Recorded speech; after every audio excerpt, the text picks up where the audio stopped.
Hey everybody, this is Fleeting ASMR, and I wanted to change things up a little bit and do a soft speaking video just to see if you guys like this style as well. So definitely let me know in the comments if you do like it, and remember to like and subscribe if you want to, if you like the content. So I'm just going to be doing a little bit of a book haul today. I went to, I believe, Barnes & Noble, and got a few books, and 3 of them are nonfiction and 1 of them is fiction. I just kind of wanted to show them off, so let's get started.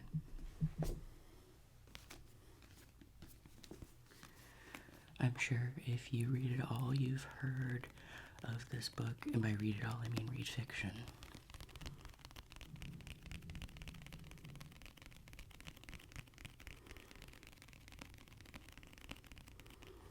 This is A Court of Thorns and Roses by Sarah J. Maas.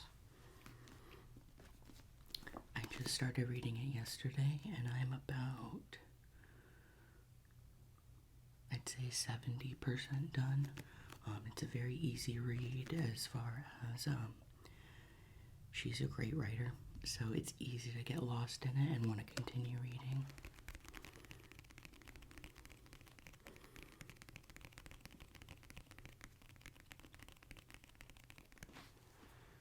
I wanted to go ahead and read the back for you, just in case you hadn't heard of this book before. When 19-year-old huntress Fairy kills a wolf in the woods, a terrifying creature arrives to demand retribution. Dragged to a treacherous magical land she knows about only from legends, Feyre discovers that her captor is not truly a beast, but one of the lethal immortal fairies who once ruled her world. At least he's not a beast all the time. As she adapts to her new home, her feelings for the fairy Tamlin transform from icy hostility into a fiery passion that burns through every lie she's been told about the beautiful, dangerous world of the Fae. But something is not right in the fairylands. An ancient wicked shadow is growing, and Fairy must find a way to stop it or doom Tamlin and his world forever.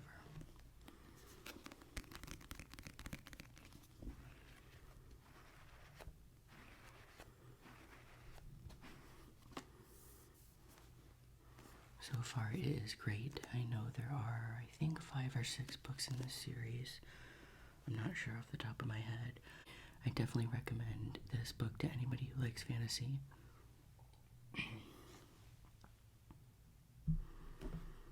I think you can get it on Amazon for maybe less than $15. I saw all of the books of that series there at Walmart, and they were each less than $15 a piece, so definitely great for how much reading you get out of it. The next book that I got was Aristotle's Way, How Ancient Wisdom Can Change Your Life. This is by Edith Hall.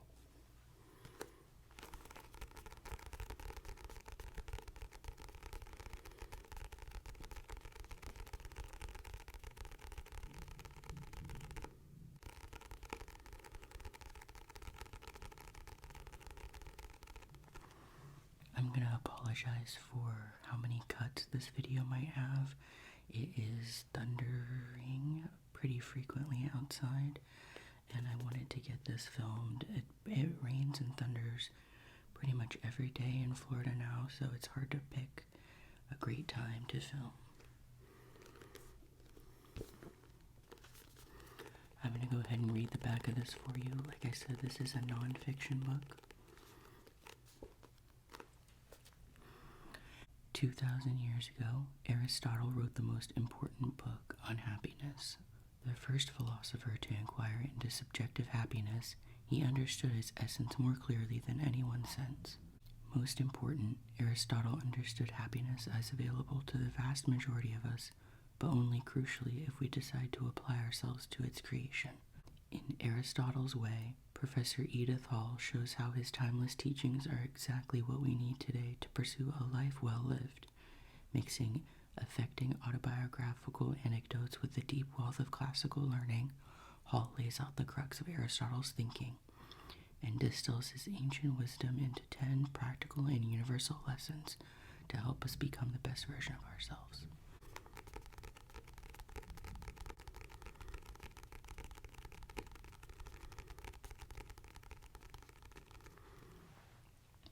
I did start this one.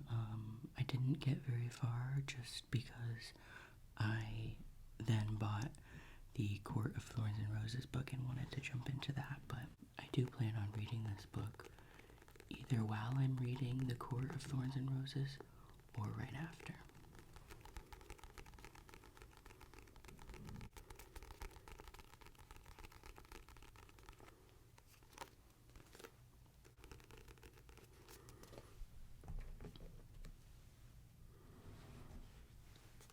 On to the next. This is Meditations by Marcus Aurelius. This is another classic book that definitely is written in a little bit of an older type of language, but nothing that's too difficult at all. It is a philosophy book, so if you like philosophy, this is like one of the pinnacle things to read. I haven't started that one quite yet. Before I move on to the next book, I wanted to read this one's little synopsis for Meditations. Meditations is Marcus Aurelius' private book of reflections written over a series of years in far-flung places as he led the Romans in military campaigns, quashed revolts, and dealt with the other tribulations of governing the empire. It is best described as a spiritual journal containing a record of Marcus's philosophical exercises. The book is interesting as an example of Stoic thought and is valuable for historical reasons as the document of the inner life of a remarkable Roman emperor. Marcus's endeavored meditations can be understood in light of linking philosophical theory and moral practice. Marcus attends to truth, rehearses living well, and cares for his own soul. His book consists of reminders to himself designed to help him remember the best way to live. It remains compelling, however, because it bears witness to a profound journey of the human spirit and speaks to us across the millennia about perennial human problems. Marcus Aurelius became emperor in 161 CE at the age of 40. While his philosophical training encouraged tolerance and even compassion, his duties as emperor often required a harsher approach. Marcus thus embodied the tragic paradox of the philosopher king who must enforce the law and administer justice, while looking beyond politics to the cosmic vantage point from which the tribulations of politics come to seem trivial.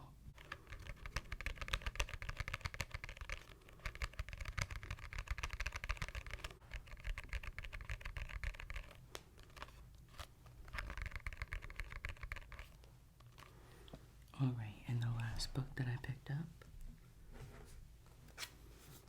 that I also started and then stopped to read the other fiction book. This is You Are the Universe, Discovering Your Cosmic Self and Why It Matters.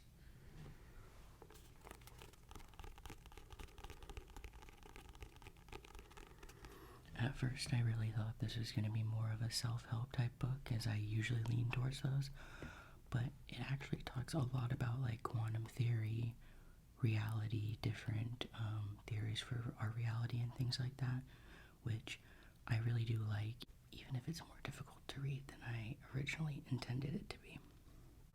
The back of this book, the synopsis, is incredibly long, but to sum it up, it's pretty much asking if we are actually looking into a mirror when we look at, the universe, if we're a reflection of the universe, etc. And, looks at different possibilities of what our reality could look like. I'll read the last quote because I think it really does speak for what this book is meant to be about. Once you decide that you want to participate fully with mind, body, and soul, the paradigm shift becomes personal.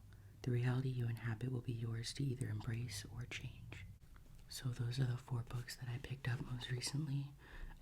I am going to do an update video on the Essentialism and Effortless books because I did finish those a couple days ago, and I want to give a more like thoughtful response on them. So I'm not just going to ad-lib it, I'm going to make some certain points and things like that, so be prepared for that one. Thank you guys so much for sticking it out through this video, and I will see you in the next one.